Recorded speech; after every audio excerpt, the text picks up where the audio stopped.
President.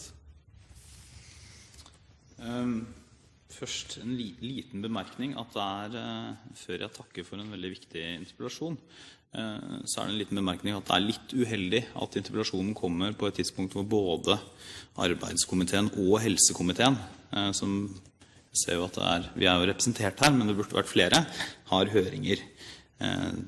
Det gjør det litt vanskelig, og det gir ikke nok oppmerksomhet til en interpellasjon som fortjener så mye oppmerksomhet som den kan.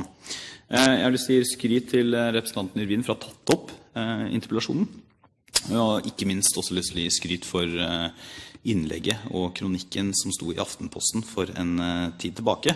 Det at politikere med på, som en yrkesgruppe, å vise at det å ha psykiske lidelser like normalt som å ha influensa, eller forkjølelse, eller knekket bein, det også med på å skape åpenhet. Det jo flere politikere også som har gjort det tidligere, men det nå sånn at selv det å ha en statsminister som fikk en depressiv reaksjon, har ikke gjort at alle fordommene mot psykisk sykdom har blitt borte. Jeg har også lyst til å minne om at det mange som gjør viktig arbeid på dette her, og det helt sikkert Stortinget klar over. En av organisasjonene Mental Helse, som har hovedkontor i mitt hjemfylke, i Skien kommune, og som blant annet driver et viktig tilbud som en arbeidslivstelefon, som nettopp retter seg inn mot de som har problemer som ikke direkte dreier seg om arbeidsliv og juss, og kanskje ikke har så store problemer at de burde gå til helsevesenet. Den type lavterskeltilbud kan være viktig å ta vare på og videreutvikle, og jeg synes også at partene i arbeidslivet burde ta et større ansvar for det. Jeg skal ikke gå gjennom hele psykiatrisatsingen de siste årene, bare konstatere at det har vært en bred enighet på Stortinget om at man trenger å satse på psykiatri, og det vel kanskje en antydning til at psykiatrien i Norge, og særlig da ungdomspsykiatrien, ikke lenger helsevesenets stebarn. Men det noe sånn at fortsatt så henger nok noe av stebarntankegangen igjen. Jeg skal konsentrere meg i resten av tiden min om arbeidsliv og psykisk syke. Jeg tror den aller største og viktigste erkjennelsen som dette Stortinget må komme til, det at det ikke slik at man skal ut av arbeidslivet bare fordi man har en sykdom. Det å ha en sykdom, en lidelse, en kronisk lidelse, det for veldig mange mennesker fullt forenlig med å være i jobb. Kanskje ikke forenlig med å være 100% i jobb 100% av tiden, men det altså forenlig med å være i jobb. Vi vet at deltakelse i arbeidslivet helsebringende, det sunt, og at noe av det verste som kan skje, det hvis man blir isolert og faller ut av arbeidslivet. Å hjelpe folk ut i arbeid var en av bærebjelkene i opptrappingsplanen for psykisk helse. Og erfaringer har vist at personer med psykisk helse har stort behov for tett oppfølging og integrerende arbeidsrettede tiltak for at de skal lykkes med å komme tilbake til jobb.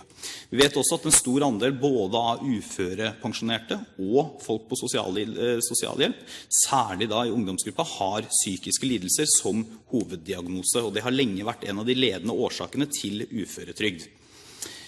Stortinget har tidligere påpekt og hatt ganske bred enighet om at det var mye bra i strategiplanen som kom i 2007. Men som interpellanten jeg, nå som vi nærmer oss slutten av planperioden, spent på hva som de konkrete resultatene man har å vise til. Særlig bekymret jeg kanskje fordi mange av tiltakene som beskrevet i strategiplanen dreier seg om hva NAV skal gjøre og hvilke tiltak NAV skal implementere. Og vi vet at NAV i samme periode som mange av disse planene skulle iverksettes, har hatt store utfordringer på grunn av en omstilling som vi i denne sal har nær sagt påført dem, i hvert fall bestemt at de skal gjennom en omstilling som har vært bra, tror jeg, alt i alt, men som også har skapt mye uro, og kanskje kan man frykte også forstyrret dette viktige arbeidet.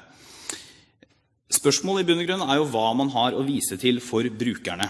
Det en større andel av psykisk syke som ute i arbeidslivet nå sammenlignet med for 4 år siden?